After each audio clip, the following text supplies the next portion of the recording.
So Bishop, this looks like a very historical building. How long has this building been in existence? Well, this was not the first building here. The first building here came in 1856. Wow. Smaller church. 1909, as you see on the cornerstone, is when they started this building. 1909, it took 2 years. 1911, they were up and running. Wow, so we're getting ready to celebrate 100 years? Yeah, we're in it right now.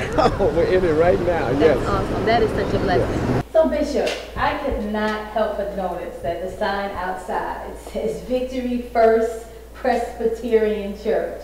How did you become Presbyterian? Because I know that you all like to love to dance and shout and have a good time in service. Presbyterian, please explain that. When we came here in '89, we were Victory Deliverance Temple. Pentecostal.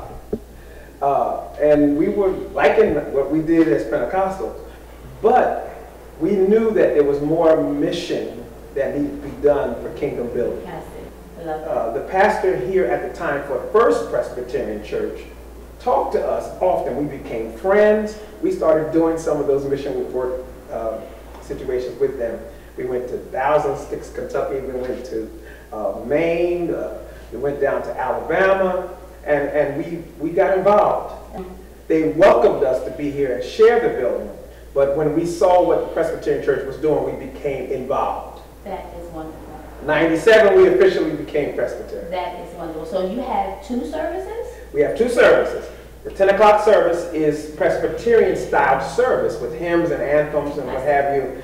And then the 11:30 service, okay, we bring the bass and the drums and everything out, put the Hammond up, and we kick it out for that service. But it gives a well-rounded worship experience for anyone that's interested in either the hymn service or the gospel service. Yes. So wonderful little lady with a lot of fire. Awesome. And feisty. Awesome. But she wanted to feed the homeless community. So do you still have that program going in the church now? It's still going on now. Awesome. Sister Jean passed in January. But the program continues. Every day they're feeding 400 to 500 people every day, 5 days a week. Yes, we're actually very fortunate that Jean Webster was able to start this organization. She was an amazing woman. You know, I'm very fortunate to have met her when I did. I worked with her for close to a year and a half, and she absolutely changed my life. She gave me the opportunity to do what it is that her dream was, and it's an absolute honor for me to be able to carry it on.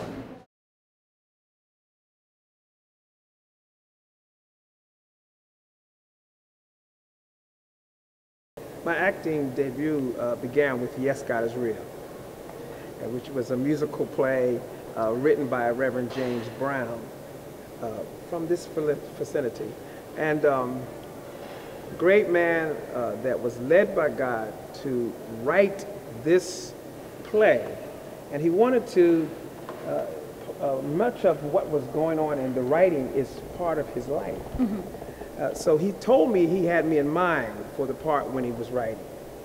And so he had to really teach me a lot about acting. So there was no professional training. This was just a God-given gift. Yes, yes. Well, at 19, I became a cosmetologist. I went to school.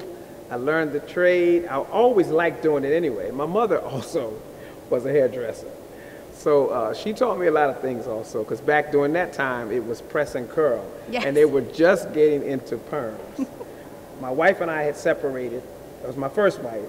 She's gone on to be with the Lord. My 3 children were with me, and I needed to be home for them. And if I had gotten a secular job or something away from the home, I would not have been there for them. So I had my shop in my house, and that's what I did because I needed to make money to take care of them. So Bishop, you have such a passion for music. Where did this passion come from? My mother. My mother was a lyric coloratura soprano. She did operas. She did concerts. And that was bred into us, my sister and I. From I was 3 years old, I would come home from church and try to play what I heard in church. So at 4, my mother started my sister and I with piano lessons. Then at 16, I received a letter of invitation to become the musical director for John Howard's Gospel Caravan.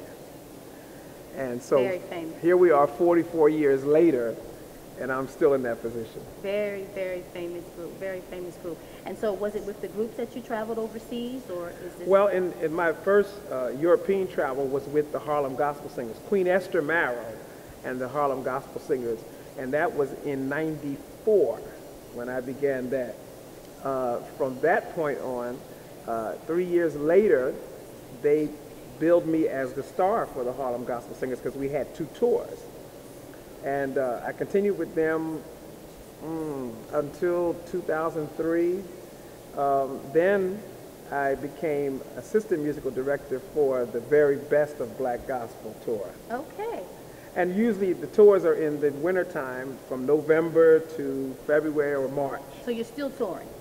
Yes. That is wonderful.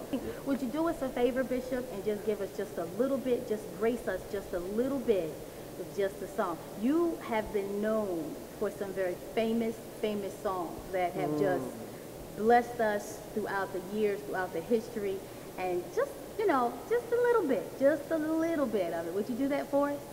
Okay.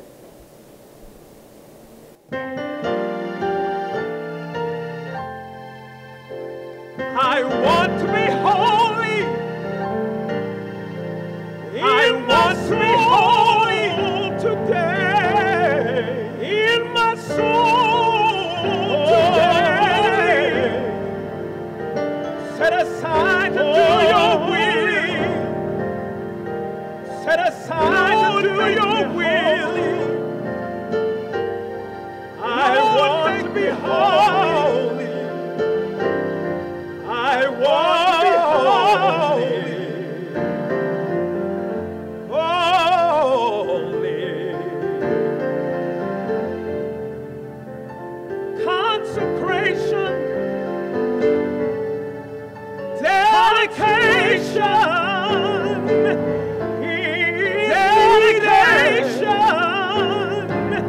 is for the saints of God. For the saints of we must separate ourselves. We must separate ourselves of the world, from the things of the world.